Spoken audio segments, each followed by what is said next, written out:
بسم الله الرحمن الرحيم وبه نستعين أما بعد أعوذ بالله من الشيطان الرجيم بسم الله الرحمن الرحيم إن الله يأمركم أن تؤدوا الأمانات إلى أهلها۔ محترم قابل صد احترام اس اجلاس کے صدر مفکر ملت امیر شریعت حضرت مولانا احمد ولی فیصل رحمانی صاحب دامت برکاتہم العالیہ، مہمان خصوصی حضرت مولانا فضل الرحیم مجددی صاحب جنرل سیکریٹری آل انڈیا مسلم پرسنل لا بورڈ، حضرات علماء کرام، دانشوران اعظام، بہار، اڑیسہ، جھارکھنڈ اور مغربی بنگال بلکہ ملک کی دیگر ریاستوں سے آئے ہوئے مہمانان کرام، اللہ رب العالمین کا کرم ہے کہ اللہ تعالیٰ نے ہمیں دین کے ایک اہم حکم کی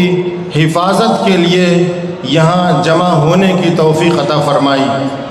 ہم سب یہاں تحفظ اوقاف کے تعلق سے جمع ہوئے ہیں۔ وقف کوئی بھی ایمان والا اللہ کی رضا کے لیے، خیر و بھلائی کے لیے اپنی جائیداد کو اللہ کی راہ میں وقف کرتا ہے اور پھر اس وقف کے ذریعے سے، اس کی آمدنی کے ذریعے سے غریبوں، مسکینوں، بیواؤں اور یتیموں کی مدد کی جاتی ہے۔ جب کوئی اپنی جائیداد وقف کر دیتا ہے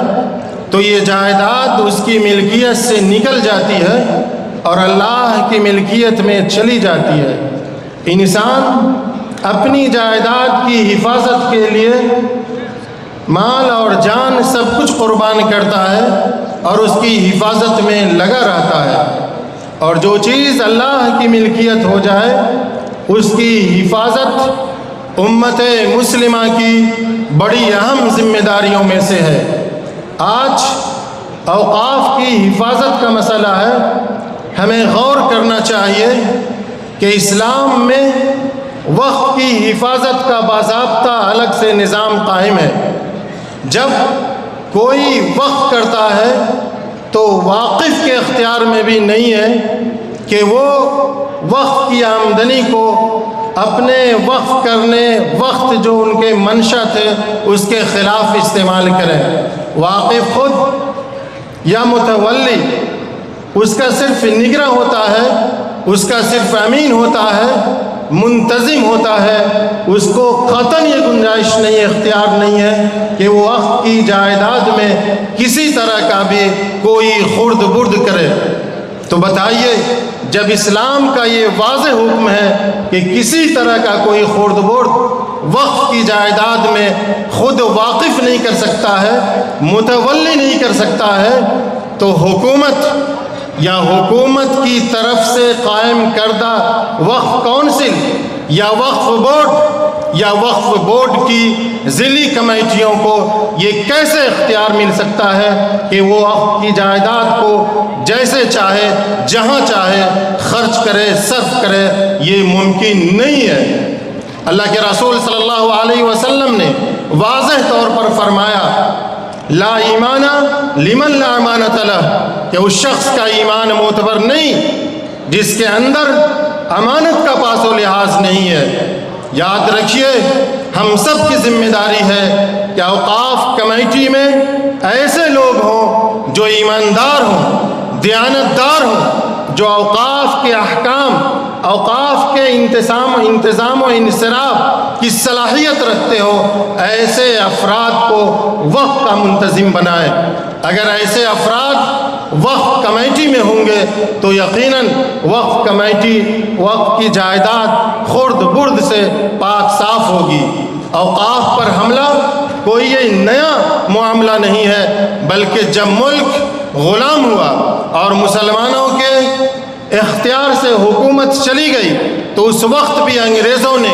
حکومت کی املاک کے ساتھ ساتھ اوقاف کی جائیدادوں کو بھی قبضہ کیا، اس کو بھی اپنانے کی کوشش کی، اس وقت بھی ہمارے علماء کرام، دانشوران اعظام نے احتجاج کیا، اس کے لیے قانونی لڑائی لڑی، اور پھر 1863 میں انگریز حکومت نے اوقاف کی تولیت کو تسلیم کیا۔ پھر یہ ملک جب آزاد ہوا، اور آزاد یوں ہی نہیں ہوا بلکہ اس میں ہم ایمان والوں کی بھی قربانیاں شامل ہیں، ہمارے اکابر کی قربانیاں شامل ہیں، ہمارے بڑے بڑے لوگ اس میں شہید کیے گئے۔ پھر یہ ملک آزاد ہوا۔ جب ملک آزاد ہوا تو آزادی کے بعد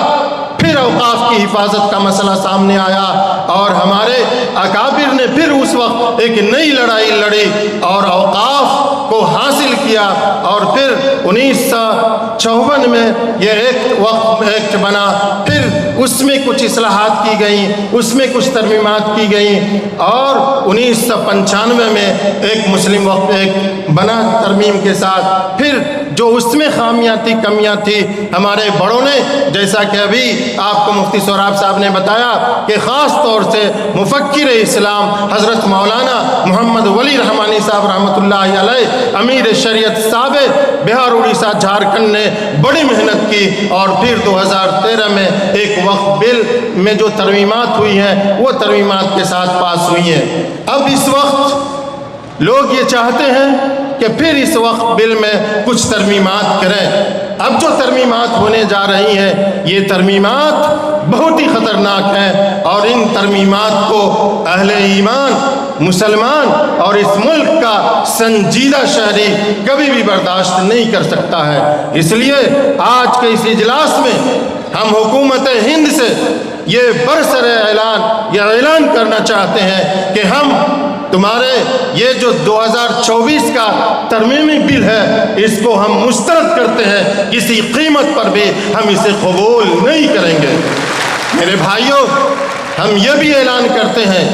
کہ ہم کسی بھی طرح کا کوئی ظالمانہ قانون، کوئی جابرانہ دستور ہم اپنے اوپر مسلط نہیں ہونے دیں گے۔ ہم وقت کی حفاظت کے لیے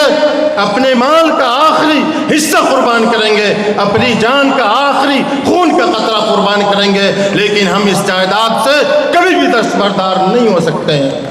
اور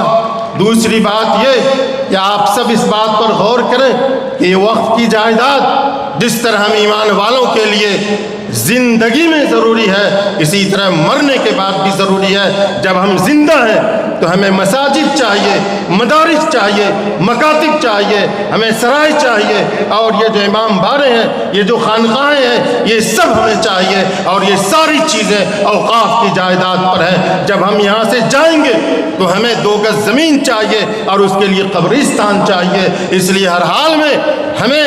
یہ وقف بل جو ابھی ترمیم کے ساتھ آنے والا ہے یہ بالکل منظور نہیں ہے۔ ہم سب مل کر کے اس کو مسترد کرتے ہیں، اور کوئی بھی ایسی ترمیم کو بالکل برداشت نہیں کریں گے جس سے اوقاف کی حفاظت میں کسی طرح کی کمزوری آئے یا غیر یقینی صورتحال پیدا ہو۔ میں آپ سب کو ایک اور چیز بتانا چاہتا ہوں کہ عمارت شریعہ جو محنت کر رہی ہے وہ آپ سب کے سامنے ہے، اور عالیہ مسلم پرسنل لا بورڈ کے ذمہ داران کس طرح محنت کر رہے ہیں یہ آپ سب کے سامنے ہے۔ میں آپ کو یہ بتانا چاہتا ہوں کہ عمارت شریعہ بہار، اڑیسہ، جھارکھنڈ اور بنگال میں اس کے دارالقضاء کا ایک پھیلا ہوا نظام ہے، سینکڑوں قضات موجود ہیں، اور ملک کے دیگر ریاستوں میں بھی جو قضات موجود ہیں وہ بھی عمارت شریعہ کی مرکزی دارالقضاء کے تربیت یافتہ ہیں۔